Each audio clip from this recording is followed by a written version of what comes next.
Sejarah hidup Dr. Ludwig Ingwer Nommensen. Nommensen terlahir di Pulau Nordstrand di Schleswig, yang pada waktu itu merupakan wilayah Denmark. Keluarganya hidup dalam kemiskinan dan penderitaan, sehingga sejak kecil Nommensen terbiasa hidup dalam kondisi yang demikian. Maka dari itu sejak kecil ia sudah mencari nafkah untuk membantu orang tuanya. Ketika berumur 7 tahun, Nommensen memilih menggembalakan angsa daripada duduk di bangku sekolah. Pada umur 8 tahun, ia mulai mencari nafkah untuk membantu orang tuanya dengan cara menggembalakan domba. Pada usia 9 tahun, ia belajar menjadi tukang atap.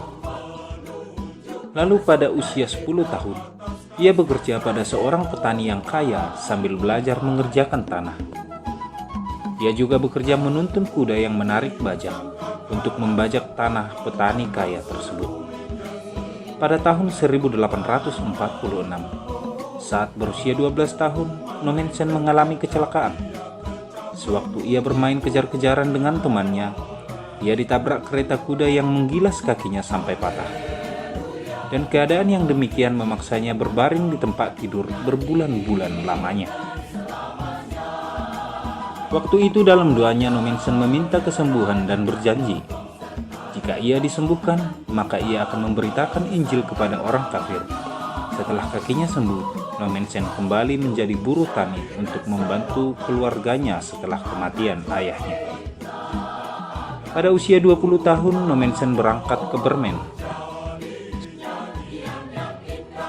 Pada tahun 1857, pertama sekali Nommensen masuk sekolah pendeta di RMG Barmen. Pada tahun 1858, tepatnya di bulan Januari, ibunya meninggal dunia di Nordstrand. Kemudian pada tahun 1861, tepatnya di bulan Oktober, Nommensen ditahbiskan menjadi seorang pendeta dan langsung diberangkatkan oleh misi Barmen menjadi misionaris ke tanah Batak. Tetapi Nommensen harus menunggu beberapa waktu agar dia belajar bahasa Batak dan budaya Batak dari Dr. van der Toek di Belanda. Pada tahun 1861, di bulan Desember, Nommensen berangkat dari Amsterdam menuju Sumatera dengan kapal Pertinar. Pelayaran itu memakan waktu selama 142 hari. Pada tahun 1862, tepatnya pada tanggal 14 Mei, Nommensen mendarat di Padang. Selanjutnya dia tinggal di Barus.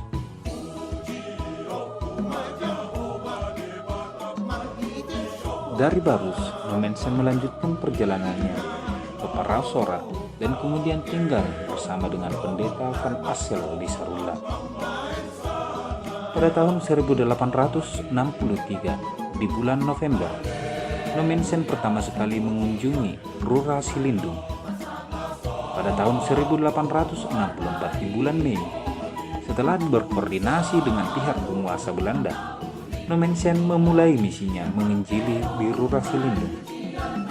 Pada tahun 1864 di bulan Juli, Nommensen membangun rumahnya di Saipni Hutan.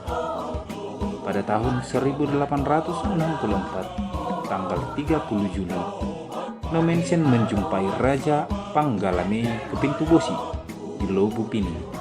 Raja Panggalamei beserta rombongannya sebanyak 80 orang adalah mereka yang membunuh pendeta Henry Liman dan Samuel Munson, yaitu misionaris yang diutus oleh sending gereja baptis dari Amerika di Sisangka. Pada tahun 1864, tepatnya tanggal 25 September, konflik yang menyebabkan Nommensen akan dipersembahkan ke Sombaun di atas Barita di Onan Sitahuru. Nommensen akan dibunuh dan menjadi korban persembahan. Nommensen tegar menghadapi tantangan. Dia berdoa, angin puting beliung dan hujan deras membubarkan pesta besar tersebut. Dan akhirnya Nommensen selamat. Sejak itu, terbukalah jalan akan firman Tuhan di negeri yang sangat kejam dan buas. Nommensen pantas dijuluki apostel di tanah Batak. Pada tahun 1865, pada tanggal 27 Agustus, pertama sekali Nommensen melakukan pembaptisan di Silindung terhadap 4 pasang suami istri, beserta 5 orang anak-anaknya.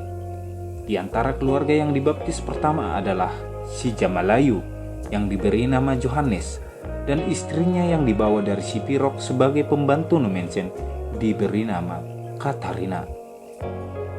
Tahun 1866, 16 Maret, Nommensen diberkati menjadi suami istri dengan tunangannya Caroline di Sibulga.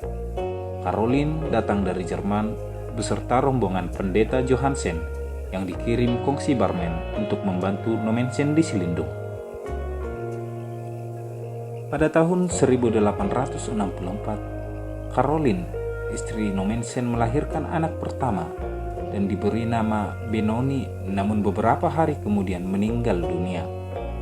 Tahun 1873, pertama sekali dibangun Sekolah Mardalan-Dalan atau sekolah dengan tempat tidak tetap. Sekolah ini diciptakan Nommensen agar orang Batak bisa secepatnya menjadi guru. Siswa mendatangi Nommensen di Peeraja, Johansen di Pansur Napitu, dan Mohri di Sipaholon, di mana para misionaris tersebut bertugas. Pada tahun 1875, misionaris Nommensen bersama Johansen dan Simenoid berkunjung ke Toba. Pada tahun 1876, selesailah diterjemahkan Perjanjian Baru ke dalam bahasa Batak Toba. Dan pada tahun ini juga, sebanyak 7.000 orang Batak telah dibaptis di Silindung. Pada tahun 1877, Nommensen dan Johansen mendirikan sekolah guru sending di Pansur Napitu. Tempat berdirinya sekolah tersebut adalah tempat yang dulu dikenal sebagai Parsombaunan atau tempat angker, yang sekarang tempat berdirinya STM Pansur Napitu dan Gereja HKBP Pansur Napitu. Pada tahun 1881, Kongsi Barmen menetapkan Nommensen menjadi Eporus atau pimpinan tertinggi pertama di HKBP, dan dia diberi gelar sebagai Opu.